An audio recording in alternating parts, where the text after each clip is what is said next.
Month plus pregnant, কিছু অপ্রীতিকর জিনিসপত্র দেখতে পাই। অকথ্য ভাষায় কিছু গালিগালাজ করে বললো কি, নাও get the fuck out of my house. তুই জানিস না এম ব্লকে বালুর মাঠে গিয়ে কত মেয়েকে এরকম মাটি চাপা দিয়ে মাইরা ফেলি। ওই দিন রাতে আমাকে মেরে ফেলতো। 2 দিন আগে হুট করে, যেহেতু সানভীর সোভানের সাথে আপনারা অলরেডি সবাই জেনেই গেছেন আমার একটা সম্পর্ক, প্লাস হচ্ছে আমি 5 মান্থস প্লাস প্রেগনেন্ট। যাই হোক, আমি তাকে ওই দিন রাতে ফোন দিই যে আপনি কোথায় আছেন বা কি করতেছেন। তো সে যখন ফোনটা রিসিভ করার সাথে সাথে আমি একটা মেয়ের ভয়েস শুনতে পাই। তো স্বাভাবিক বিষয়, আমি তার গার্লফ্রেন্ড, আমি জিজ্ঞেস করবো আপনি ভিডিও কলে আসেন। ভিডিও কলটা অন করার সাথে আমি কিছু অপ্রীতিকর জিনিসপত্র দেখতে পাই, যার কারণে আমি দৌড়ায় তার বাসায় চলে যাই। তার বাসায় যাওয়ার সাথে সাথে ফার্স্ট অ্যাটাক করে তার দারোয়ান আমার গায়ে হাত তোলে। আমি জানি না যে কোন জায়গায় লেখা আছে একটা বাসার দারোয়ান, একটা মানুষকে আটকানোর এখানে অনেক রকমের উপায় আছে, কিন্তু দারোয়ান গায়ে হাত তুলতে পারে না।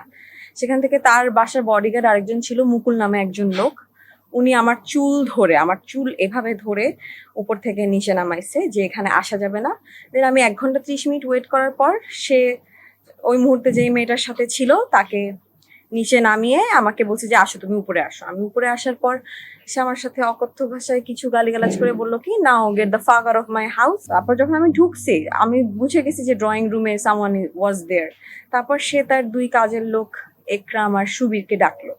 ডাকার পর সুবীরকে বলছে, সুবীর তুই ওকে মার, একরাম তুই ওইটা ভিডিও কর। আব্দুর রহমান চিপং নামে একজন লোক তার সাথে কাজ করে, তাকে ডেকে এনে আমাকে মারধর করে, ওখানে মুকুল নামের লোকটাও ছিল, আমাকে চুল ধরে টেনে নিয়ে গেছে, সো দ্যাট আমি ওইখানে তার কোনো ডিস্টারবেন্স ক্রিয়েট না করি। আফটার দ্যাট ইনসিডেন্ট ওইখান থেকে আমাকে তার আম্মার বাসায় নিয়ে যাওয়া হয়। ওই মুহূর্তে আমার ফোনও নিয়ে গেছে, আমার ফোনও ভেঙে ফেলছে। তুই জানিস না এম ব্লকে বালুর মাঠে গিয়ে কত মেয়েকে এরকম মাটি চাপা দিয়ে মাইরা ফেলি আমরা, তোকেও মাইরা ফেলবো খানকি ভাই।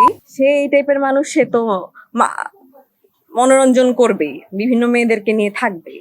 যাই হোক, তারপর যখন আমাকে তার আম্মার কাছে নিয়ে যাওয়া হয়, তার আম্মা আমাকে কোনো ওই টাইপের কোনো আচরণ করেনি যে ওকে মারো বা সামথিং। আমাকে বলছে আমার ছেলে আশেপাশে থাকবে না, যদি থাকো তাহলে আমি অ্যাকশন নিব, মুনিয়ার যে অবস্থা হয়েছে ওই অবস্থাটা তোমার সাথেও হবে। তার আম্মা আমাকে একটা সাদা কাগজ এনে দিছে। কাগজ এনে দেওয়ার পর বলছে যে এখানে তুমি লেখো যে তুমি এরপর থেকে আমার ছেলের সাথে করবা না।